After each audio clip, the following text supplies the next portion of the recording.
Assalamualaikum warahmatullahi wabarakatuh. Alhamdulillah, segala puji bagi Allah Tuhan sekalian alam yang begitu banyak memberikan nikmat yang berharga sehingga kita bisa berjumpa kembali dalam suasana sehat walafiat, dalam keadaan semangat ya. Tentunya dalam kesempatan duha motivasi. Udah sholat duha? Tentunya harus sholat duha ya. Kita berdoa mudah-mudahan Allah selalu memberikan kita kesehatan dan juga keberkahannya. Amin ya rabbal alamin. Dan tak lupa juga salawat dan salam mari kita hadiahkan kepada siapa? Nabi kita Nabi besar Muhammad sallallahu alaihi wasallam. Allahumma sholli ala sayyidina Muhammad wa ala ali sayyidina Muhammad. Mudah-mudahan kita semuanya mendapat syafaatnya. Amin ya Allah, amin ya rabbal alamin. Baik, kepada para nanda semuanya, pada pagi yang berbahagia ini ya, Ustadz sengaja mengambil judul duha motivasi ini tentang sholat ya. Tentang apa? Sholat. Mengenai sholat ada 3 pertanyaan. Ada 3 pertanyaan. Tapi sebelumnya kita harus diam dulu. Ingat tepuk diam. Tepuk diam.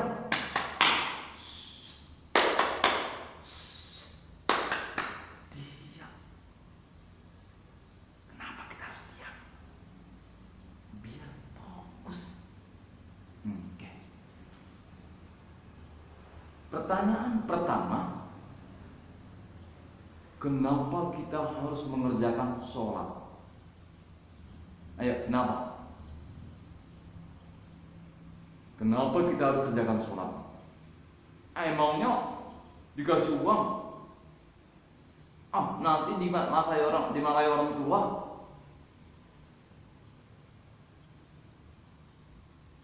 Kita tukar pertanyaannya. Kenapa kita harus patuh kepada kedua orang tua? Kenapa? Jawabannya salah satunya adalah karena orang tua telah membesarkan kita dari lahir sampai kita besar sekarang ini.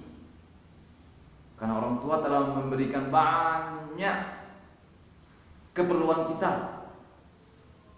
Main-main kita ya, sepeda kita bagi yang sudah diberikan sepeda sama orang tuanya, yang baru makan tadi pagi itu orang tua memberikan. Wajar kita harus patuh kepada orang tua, patuh dengan perintahnya. Sama dengan sholat tadi. Kenapa kita harus sholat? Karena Allah Subhanahu wa ta'ala telah memberikan banyak nikmat kepada kita. Nikmat yang begitu berharga. Nikmat itu apa? Pemberian. Pemberiannya banyak sekali. Diri kita sendiri, apa pemberiannya coba? Mata, hidung, mulut, dan semua panca indera yang kita miliki ada semua pemberian Allah. Belum lagi di luar diri kita ini. Matahari, gunung-gunung, semua yang ada di isi dunia ini, semua adalah nikmat Allah yang tak terhitung dan ternilai harganya. Maka wajar kita harus sholat. Itu jawabannya. Selain itu, selain Allah berikan nikmat pada kita, itu bagian dari rukun Islam yang kedua, mendirikan sholat. Allah juga menjelaskan dalam Al-Quran banyak ayat-ayat Allah yang menjelaskan tentang sholat. Wa aqimis sholata, dirikanlah sholat. Dan surah Al-Kautsar juga, inna a'tainakal kautsar fasholli, maka sholat. Oke, jelas ya? Kenapa kita harus sholat? Tentunya jawabannya sebagai ucapan terima kasih, rasa syukur kita kepada Allah atas semua nikmat yang diberikan Allah, dan juga adalah bagian dari rukun Islam. Ya, Baik, para nanda semuanya, itu pertanyaan yang pertama. Kemudian pertanyaan kedua, apa? Harus terus semangat dulu. Tepuk semangat. Jus, tuh. Allahu Akbar. Apa akibat kalau kita meninggalkan sholat? Apa akibatnya? Sama dengan orang tua tadi, kita tukar pertanyaannya. Kalau kita tidak mau mengerjakan perintah orang tua, apa yang dinasihati kita nggak mau mengerjakan, apa yang akan terjadi sama kita? Tentunya orang tua marah sama kita. Ayah, mama minta uang. Nah, nggak kasih uang. Kenapa? Karena kita nggak mau mengerjakan perintah orang tua. Itu kan? Selain itu apa lagi? Kita nggak disayang oleh orang tua. Pokoknya orang tua tidak suka sama kita. Itu. Kalau kita kembali ke pertanyaan kedua tadi, apa akibat kalau kita tidak mau mengerjakan perintah sholat ini? Kita malas mengerjakan sholat, asal-asalan. Nanti Allah akan ciptakan, Allah akan sediakan ular khusus yang akan menanyakan sholat di alam kubur. Siapa nama ular itu? Ustaz kemarin sudah pernah menceritakan ya. Nanti akan ada ular, namanya ular Syajaratul Aqrab. Ular ini kalau kita lihat dari ceritanya, ya, satu hari perjalanan. Kalau kita berjalan jam 6 pagi sampai jam 6 sore kita nggak berhenti, begitulah panjangnya. Bayangkan, jam 6 pagi kita berjalan, terus berjalan sampai tidak berhenti sampai jam 6 sore. Kita lurus saja. Begitulah panjangnya ular tersebut, satu hari perjalanan. Kemudian suaranya bagaimana? Suaranya bagaikan petir yang menggelegar. Pernah mendengarkan suara petir di saat mau turun hujan? Ngeri. Wah, petir itu masih kecil. Suara ular Syajaratul Aqrab lebih besar lagi petir yang kamu dengarkan, yang abang dan kakak dengarkan. Besar, menggelegar suaranya. Di saat dia mendengarkan itu ketakutan gitu. Sampai itu panjang suaranya, bisanya bagaimana? Bisa, dan racunnya ular tersebut. Bagaimana racunnya, bisanya binatang yang berbisa yang ada di dunia ini, lebih berbisa lagi ular Syajaratul Aqrab.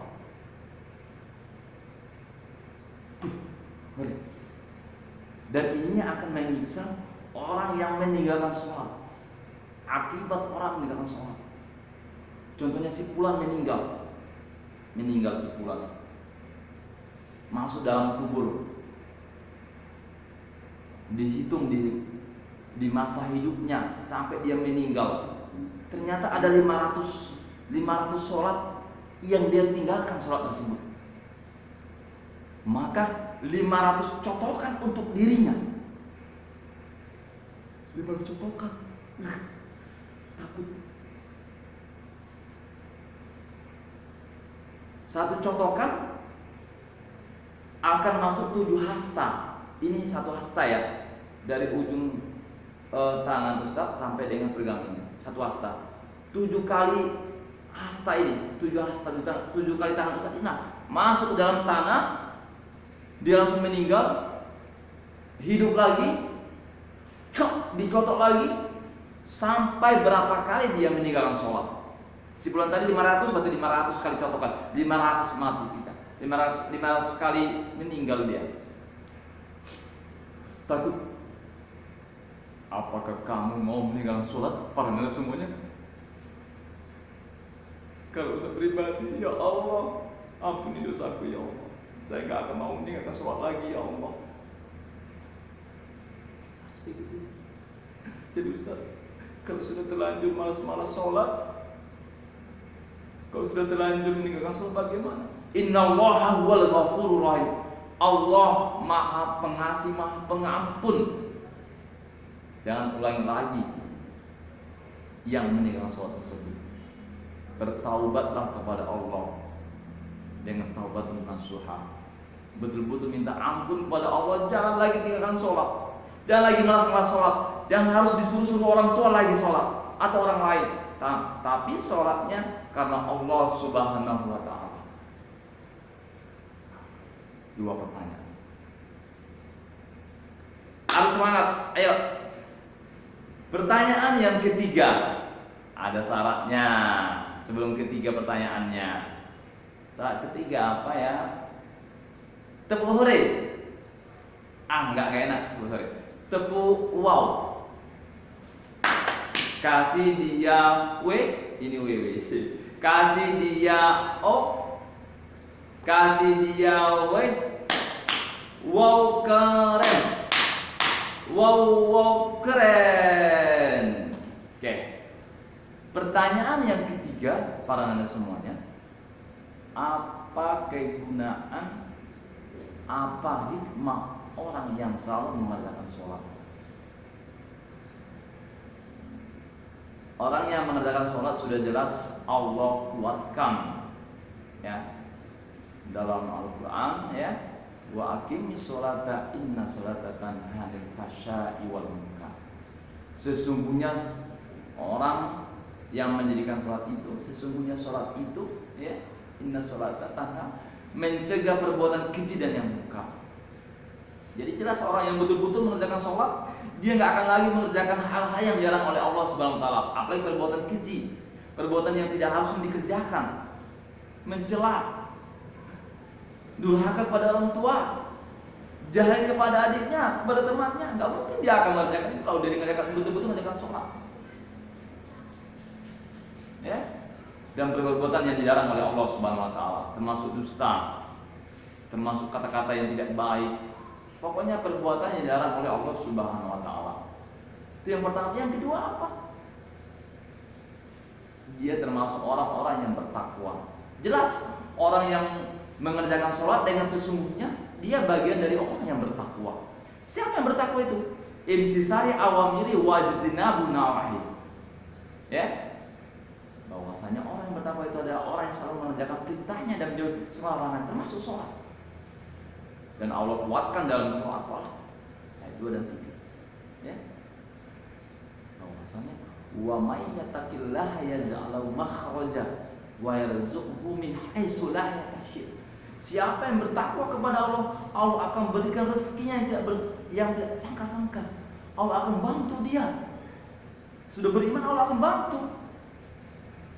Kalau para nanda seorang siswa, kita masih belajar, Allah akan bantu pelajaran kita. Dia menghafal surah yang diberikan oleh Allah, diberikan oleh sekolah, surah Al-Balad yang kemarin yang kita hafal. Allah akan permudah hafalan itu. Ustaz-ustaz yang memberikan tugas, Allah akan bantu dia karena dia orang yang bertakwa. Ustaz punya contoh. Ini kisah nyata, ya, kisah nyata. Dan sekarang siswa itu sudah masuk ke perguruan tinggi. Abang-abang kalian, alumni pertama SDT Bunaya Kota Barangsari semua. Ya. Kebanyakan dari mereka yang hafal Al-Quran, yang dekat dengan Allah, yang nggak pernah meninggalkan sholat, Allah akan bantu dia. Prestasinya bagus. Semua mata pelajaran yang Ustaz berikan dan semua guru berikan kepada dia mudah untuk menerimanya. Ternyata Ustaz ternyata hafalannya banyak, hafalan Qurannya banyak, sholatnya nggak pernah tinggal, perbuatannya baik. Berarti orang yang sholat itu adalah pintu dari ilmu. Ya, banyak lagi hikmah sholat, kegunaan sholat jika kita betul-betul mengerjakan sholat yang sesungguhnya sesuai dengan rukun sholat yang sudah Allah tentukan. Ya, Ustaz tidak panjang lebar menceritakan tentang hikmah sholat. Tentunya pada kesempatan yang berharga ini, ya, pada kesempatan yang sangat singkat ini, Ustaz hanya sekedar mengingatkan, ya, ingat sholat kita ditujukan karena Allah Subhanahu Wa Taala. Ingat pada saya, karena Allah Subhanahu Wa Taala. Kemudian ingat hak dan kewajiban sesudah kita sholat, ya, sesudah kita melaksanakan kewajiban kita, ya, tentunya hak Allah berikan kepada kita, ya. Allah akan bantu kita, berikan rezeki pada kita dan juga pada orang tua kita. Ingat, seandainya kewajiban kita tidak kita kerjakan, Allah akan marah. Sama dengan orang yang tidak pernah bayar tagihan listrik, seperti Ustaz nggak pernah bayar listrik. Apa kita listriknya tidak akan hidup lagi karena kita nggak mau bayar. Kewajiban kita nggak akan kita lakukan, tidak kita lakukan. Jadi hak dan kewajiban kita. Hak kita menerima semua yang diberikan oleh Allah Subhanahu Wa Taala. Kewajiban kita harus sholat. Kalau kita nggak peduli, nanti akan ada ganjaran yang Allah berikan bagi orang yang tidak peduli. Wa may ya'mal mithqala dzarratin khairan yarah. Orang yang mengerjakan sedikit amal kebaikan dan mengerjakan sedikit kejahatan, Allah akan balas nantinya. Jadi nggak usah pusing-pusing, ya. Kita harus ikhlas karena Allah. Semua yang kita lakukan karena Allah Subhanahu Wa Taala. Harus semangat lillahi ta'ala. Itu aja yang saya sampaikan pada kesempatan duha motivasi ini. Semoga bisa bermanfaat untuk kita semuanya, ya. Terkhusus kepada nanda kami di kelas 2, ya. Kelas 2 SDT Kunayan Kota Bangsi. Mohon maaf pada Allah jika ada hal-hal yang kurang berkenan. Tentunya kepada anak-anak ustadz semuanya dan juga hadirin hadirat, Ustaz mohon maaf jika ada kata-kata yang kurang berkenan. Wabillahi taufiq wal hidayah. Assalamualaikum warahmatullahi wabarakatuh.